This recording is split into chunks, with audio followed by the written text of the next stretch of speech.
Hey, it's Kip K for Make Magazine with another weekend project. You know, as far back as you can remember, man has always wanted to fly. Going back to Greek mythology with Icarus, and even Leonardo da Vinci thought that man could fly if he only had wings.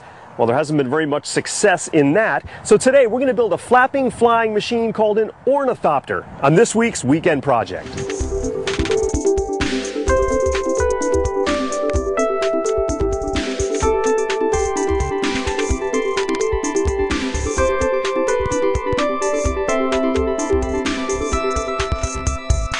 You'll find Building an Ornithopter in Make Volume 8, and it's on page 90. I suggest you either pick up this issue of Make or download the PDF because there's some very fine details regarding the balsa wood sizes you're going to need, and I didn't want to take the time in the video to explain each and every small piece.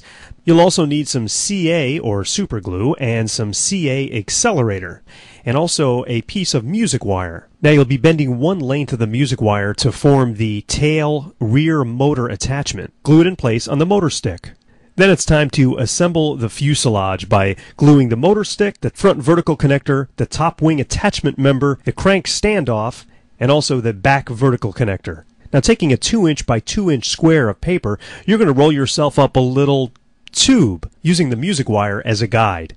Then you're going to cut up that tube into 3 half-inch long tubes. Attach the 3 tubes to the fuselage with CA and accelerator and make sure they're aligned with the long axis of the fuselage. Then it's time to form the crank wire, and you can use this guide as to all of the bends that are needed in the crank wire. Now we'll be using some small beads as the standoffs for the crank wire, so you'll attach those to the crank wire and then attach the crank wire to the fuselage. And then you'll be making another bend in that. To make the wing spars, you're going to take 2 small pieces of music wire and bend them into the shape on this drawing. Then you'll be gluing them in place to the 2 8-inch pieces of balsa wood that will serve as the wing spars.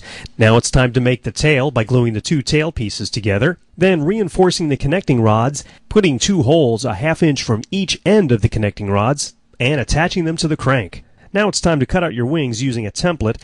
The wing span should be 16.5 inches long. And you also need to cut out a tail wing, which is 7 inches long. You can find the templates at this address on makezine.com. Some small pieces of 16th inch diameter heat shrinkable tubing will serve as your standoffs and connections for your connecting rod. Use a heat gun to heat those up. This Make Weekend project is powered by Radio Shack. Visit Radio Shack Invention Lab for more projects and exclusive videos, and the chance to win Radio Shack prizes. So once you have your rubber band attached, it's time to start winding it. And then we can give it a little test and see how it flaps. It appears to be flapping pretty good, so let's give it a toss and see how well it does.